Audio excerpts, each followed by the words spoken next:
Blueberries for Sal.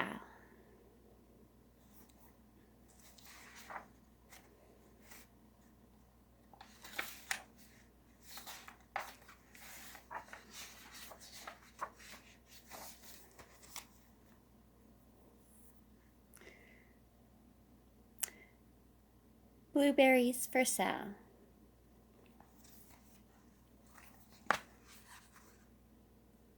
One day, little Sal went with her mother to Blueberry Hill to pick blueberries. Little Sal brought along her small tin pail, and her mother brought her large tin pail to put berries in. "We will take our berries home and can them," said her mother. "Then we will have food for the winter."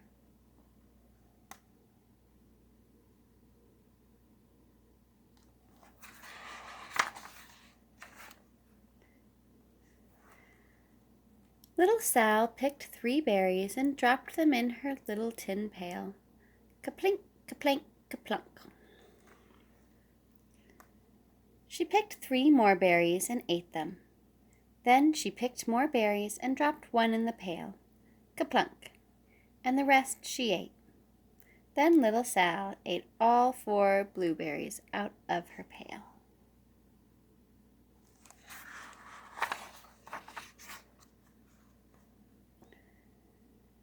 Her mother walked slowly through the bushes, picking blueberries as she went and putting them in her pail. Little Sal struggled along behind, picking blueberries and eating every single one.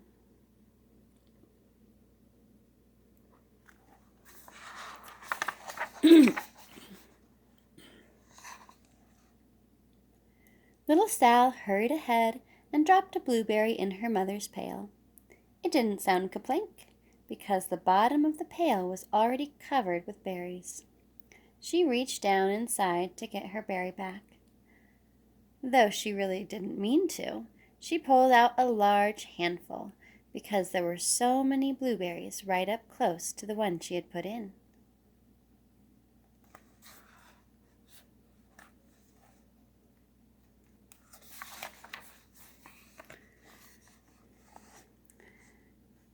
Her mother stopped picking and said, "Now, Sal, run along and pick your own berries. Mother wants to take her berries home and can them for next winter."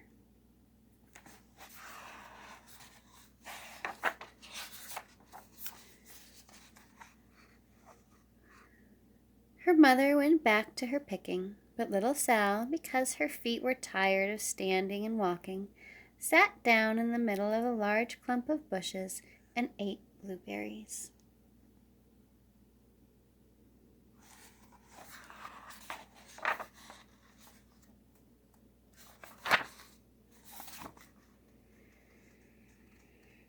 On the other side of Blueberry Hill, Little Bear came with his mother to eat blueberries. "Little Bear," she said, "eat lots of berries and grow big and fat. We must store up food for the long, cold winter."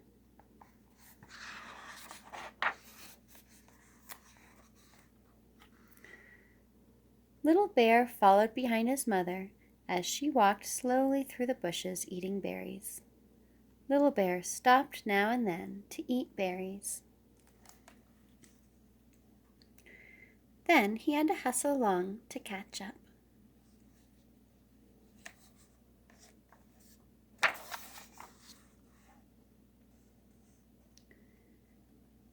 Because his feet were tired of hustling, he picked out a large clump of bushes and sat down right in the middle and ate blueberries.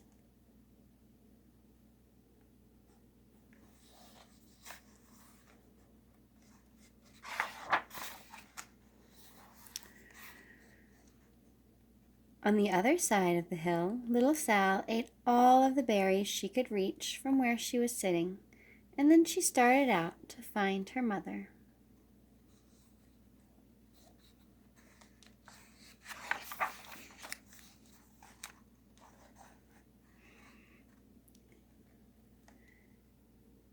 She heard a noise from behind a big rock and thought, "That is my mother walking along."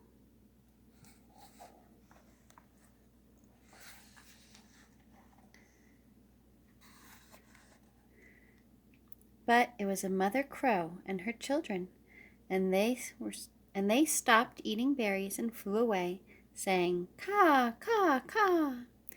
Then she heard another noise in the bushes and thought, "That is surely my mother, and I will go that way."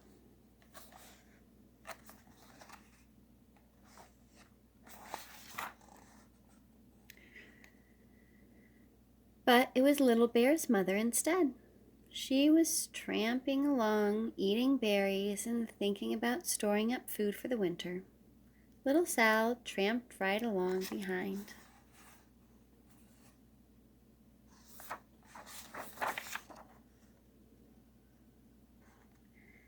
By this time, Little Bear had eaten all the berries he could reach without moving from his clump of bushes. Then he hustled off to catch up with his mother. He hunted and hunted, but his mother was nowhere to be seen.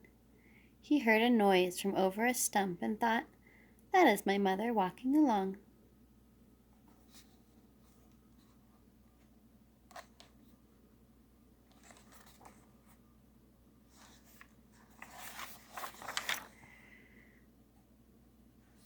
But it was a mother partridge and her children.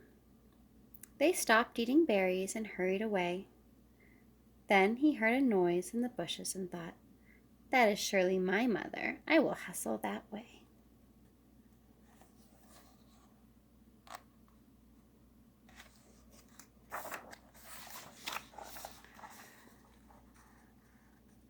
But it was Little Sal's mother instead. She was walking along, picking berries and thinking about canning them for next winter. Little Bear hustled right along behind.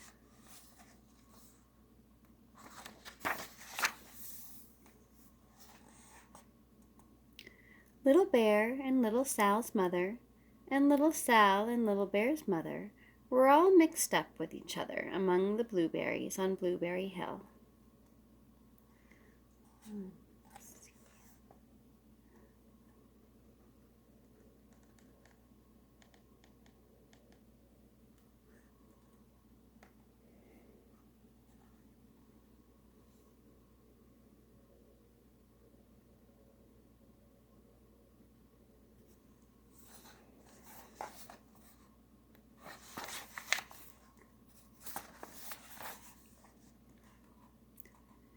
Little Bear's mother heard Sal walking along behind and thought it was Little Bear, and she said, "Little Bear, munch, munch. Eat all you, gulp, possibly can. Hold, swallow." Little Sal said nothing. She picked 3 berries and dropped them, kaplink, kaplink, kaplunk, in her small tin pail.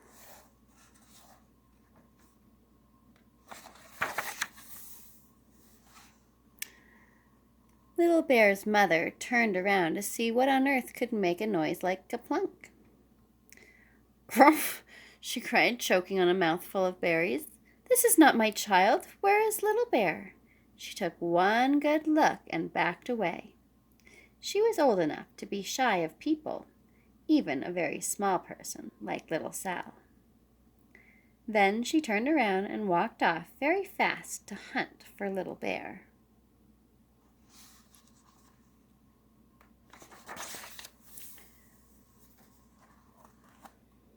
Little Sal's mother heard Little Bear trampling along and thought it was Little Sal. She kept right on picking and thinking about canning blueberries for next winter.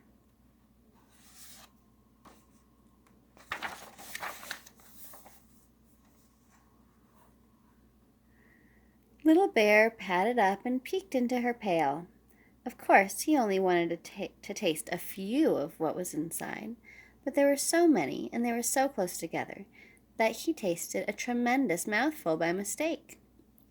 "Now, Sal," said Little Sal's mother without turning around, "you run along and pick your own berries. Mother wants to can these for next winter." Little Bear tasted another tremendous mouthful and almost spilled the entire pail of blueberries.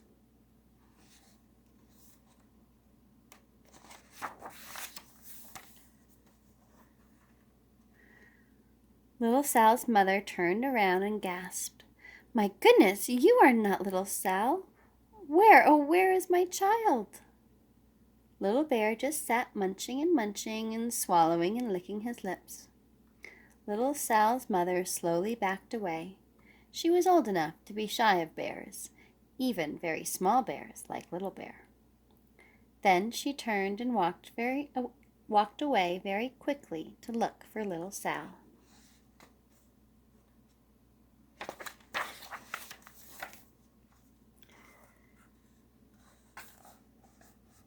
She hadn't gone very far before she heard a kaplink, kaplink, kaplunk, and she knew just what made that kind of noise.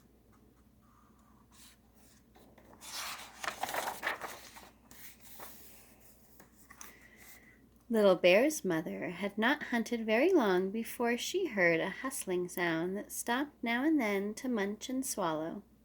She knew what made that kind of noise.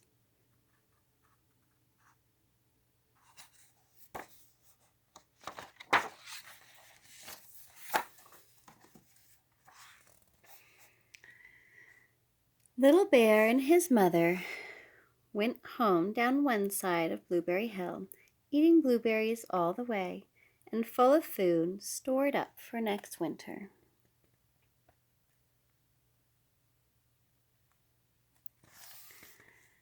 And little Sal and her mother went down the other side of Blueberry Hill, picking berries all the way, and drove home with food to can for next winter. A whole pail of blueberries and 3 more besides.